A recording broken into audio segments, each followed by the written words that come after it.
In the name of God, the merciful, the loving, peace upon you all, and welcome to the Simple Mu'min YouTube channel.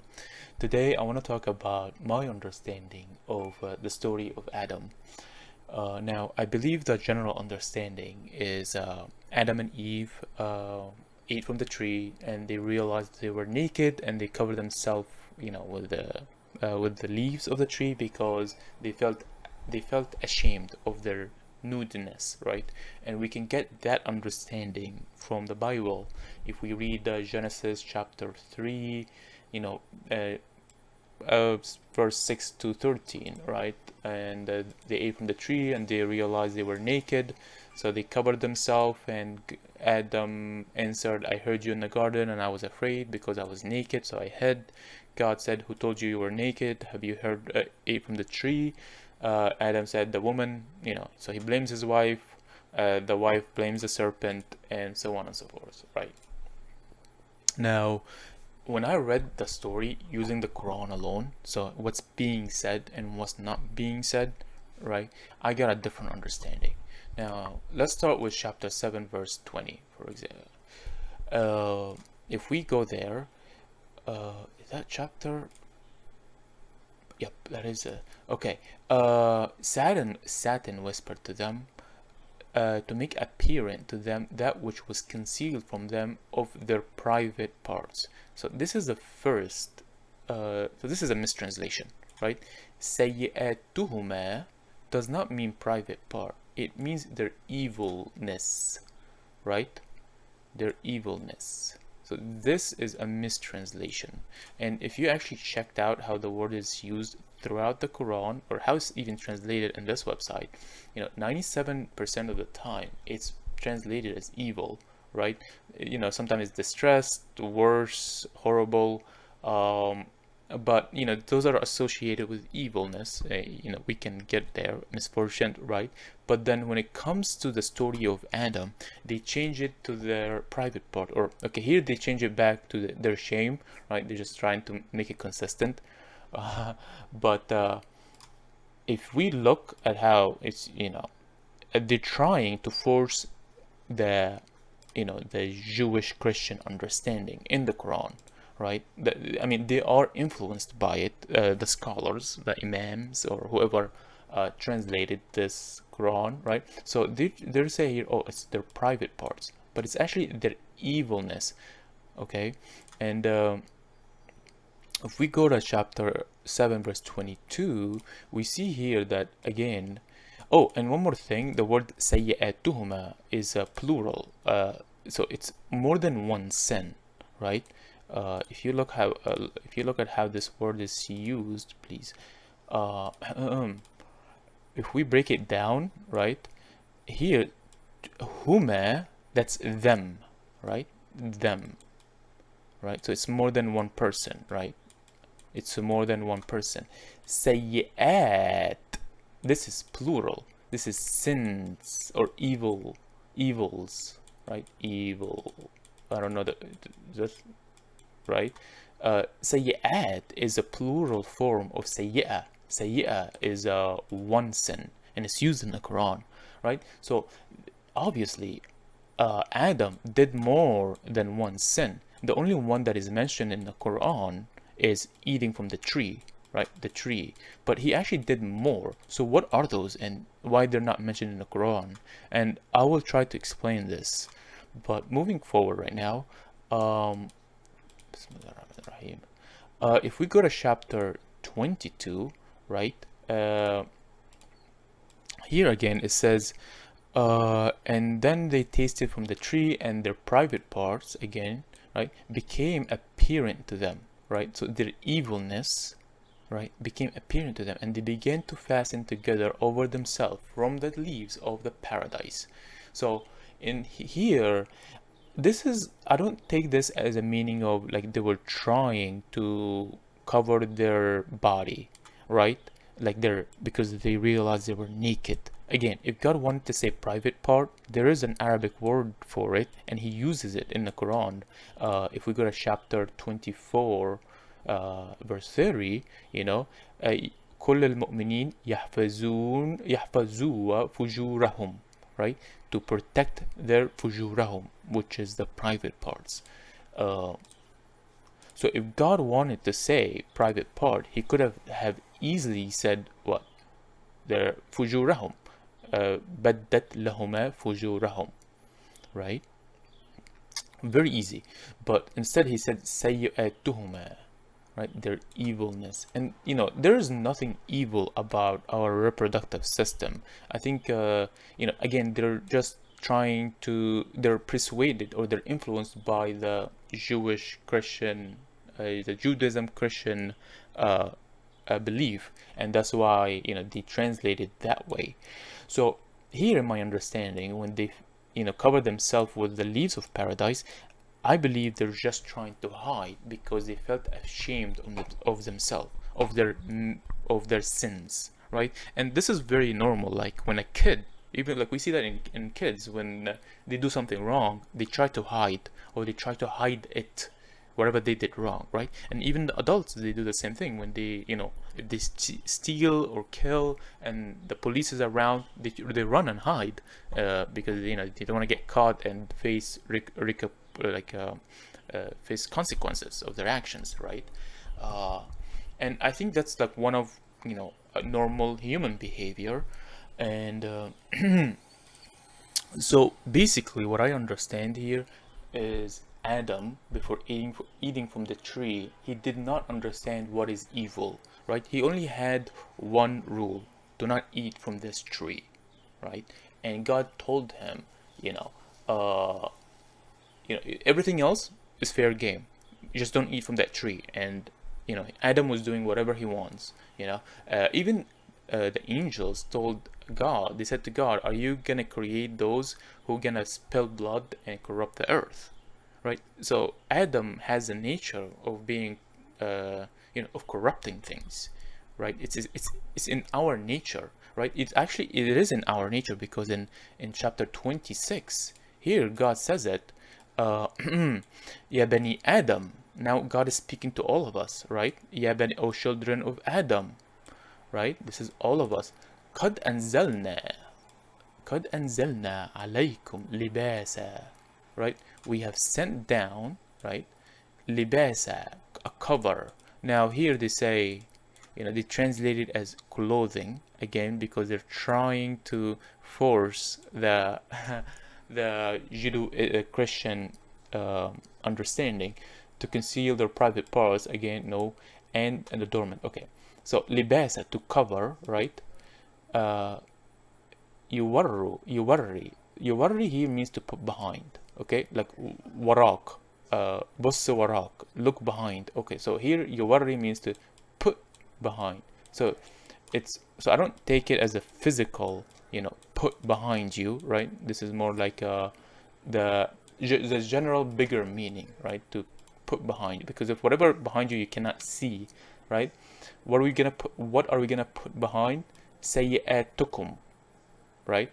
Their evilness. See? So who's God speaking to? Bani Adam. He's speaking to us. He's not speaking to, Adam. Now he's speaking to children of Adam. Wa riyasha. So I don't know what this word means, right?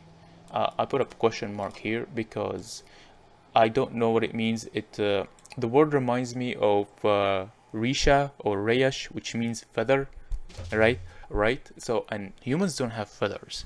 So, but according to this verse, we do have riyasha, whatever that is, and it's associated with sayyi'at.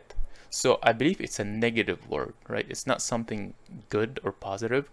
And and God says, وَلِبَاسَ التَّقْوَى, and the covering of consciousness, ذَلِكَ خَيْرٌ, is better, right? So let's start from the beginning. أَنزَلْنَا عَلَيْكُمْ. So what did God send down that is a libasa, that is a cover, right? So in the Quran, if we look at this word and how it's used throughout the Quran, God says, He sent down the Quran, right? Ayat, kitabs, right? Here it's also used with, water. It's also used with hadid, right? Iron, and other things. But for now, because according to this context, since it's talking about, taqwa, right? Taqwa, it has to be what? The Quran or Kitab or Ayat, right? So this is what God is talking about here. And, so if we actually look at other verses, like for example, nope, not this one, chapter 2, 123, God said, descend from the garden, all, being enemies to one another, and if there should come to you guidance from me, then follow. Whoever follows my guidance will neither go astray nor suffer. So, questions: where do we find this guidance, right? Whatever God sent down, and if we actually go to verse 2, chapter 2, right? ذلك الكتاب لا ريب فيه هدى للمتقين, right? This is the book, the Quran, right? لا ريب فيه, no doubt in it, a guidance for those who are conscious, right? Conscious of God. And if you go to chapter 4, verse 4, والذين يؤمنون بما أنزل عليك وما أنزل من قبلك, and those who, okay, I don't accept the translation that يؤمنون means to believe, and I'll make a video regarding this topic, but for now, those who believe in what has been sent down, not revealed, sent down to you, and what was sent down before you, right? And of the hereafter, they are certain. So God is talking about what? Guidance, right? Those are upon guidance from the Lord, and those are the successful. Let's see what's in it. Indeed, those are the disbelieved. Never mind. So, right. So moving forward. So now that we know that whatever God sent down, whether it's ayat or kitab, it could be, the gospel, the Torah. And by the way, I don't believe we have the Torah or the gospel that was present during Prophet Muhammad time, right? They've been corrupted. So actually, ever since I understood this, I got this understanding, I dropped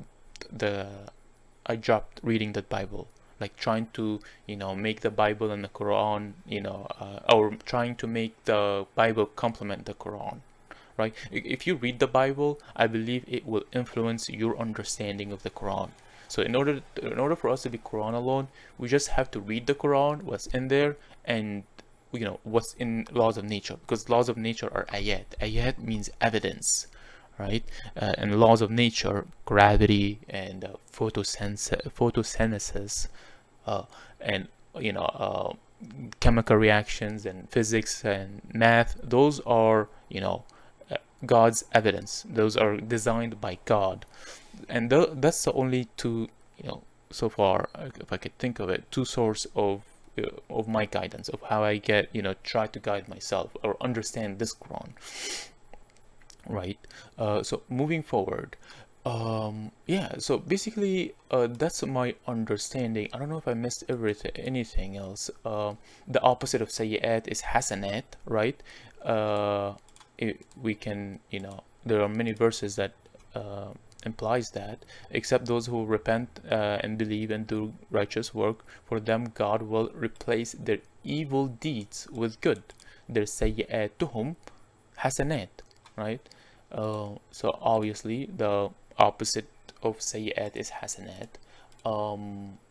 And pursuit of knowledge. Okay, yeah, and for like riyasha, right? Just because we don't understand what this word mean, it's okay to say we don't know, because God says, here in this verse, do not pursue or do not uphold what you have no knowledge of. Indeed, the hearing, the sight, and the heart will be questioned, right? So if you don't know what this word mean, say I don't know. And I think this is part of the test why God made this word.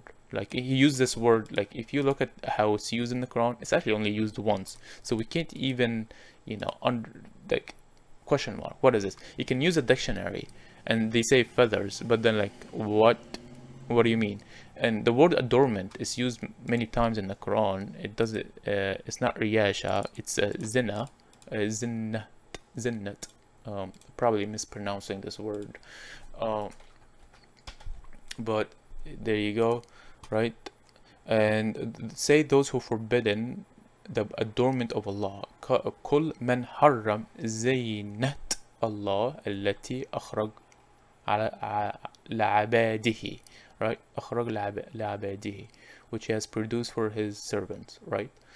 Um, so it's okay if we don't understand a word or a concept in the Quran. It's okay to say we don't know, and God willing, He will increase our knowledge, right?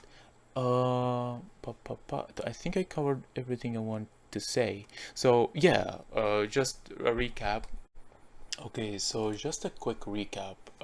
Basically, Adam, before he ate from the tree, did not understand what is evilness, right? He was just like a child. He was just like a child. He's innocent, right? He can do whatever he wants. He could do fasad, plant a flower, corrupt, spill blood, whatever he wants. The only rule is he is not allowed to eat from the tree, right? And another way to understand this, it's like a light spectrum, right? So think of it like this. Adam could only see the color purple to green, right? This is what he can see or understand, right? What he could perceive, right? Here, this section, let's call this evilness, right? He did not understand it, right? He couldn't see it, right? But after he ate from the tree, right, then he got the realization. And of course, evilness and goodness go hand in hand, right? Because to know what is evil, we need to know what is good. And it's kind of like evil is a negative, goodness is a positive, right? And it's you have to compare them to know what is evil and what is good, right? So they're like the same coin. They're opposite side of the same coin, right? They go hand in hand, right? And so basically, right. So basically, God was protecting Adam from this realization, right? From this cognitive ability, if you want to say that, right? And God told him not to go near the tree, but he did it. He didn't listen, and he harmed himself, right? And this is why he felt ashamed and tried to hide, right? Because he was doing evil, whatever corruption in the garden he was doing. And this is why the word سيئاتهما, right? It's plural. It's more than one sin. It's not just because eating from the tree is one sin, right? What's the other sins? It has to, because it's a plural word, so there has to be at least more than two, right? So basically God kicks him out and tells him, go down on earth, be enemy of one another, and when I sent down guidance, or when the guidance come to you, follow it. And where do we find those guidance, right? The books, Torah, Gospel, Quran. And the only guidance that I believe we have right now is the Quran, right? So far I haven't found anything else that is as good as the Quran. And God tells us, Ya Bani Adam, or children of Adam. So he's speaking to all of us. We have sayyat. You guys have sayyat, and we sent down a covering to put that evilness behind us, right? And the covering of the taqwa is better, right? Thank you very much for listening. If you guys have any questions, please let me know. If you guys wanna critique or tell me that I misunderstood something or I missed a verse, please let me know. This is all work in progress. I'm trying to understand this Quran, and I believe we need to work together, right, to bring everyone together to understand. We all have different perspective, we all have different understanding, and we come together and we try to share and critique each other, right? To kind of boil down what is the truth, right? I believe in teamwork, and this is why I made this channel, actually, so I can get more criticism, get my ideas out there. If someone agrees with my understanding, but it can expand it, or can expand it or work on it even more, please do so. I don't mind at all. And thank you very much, and Assalamu alaikum, peace upon you.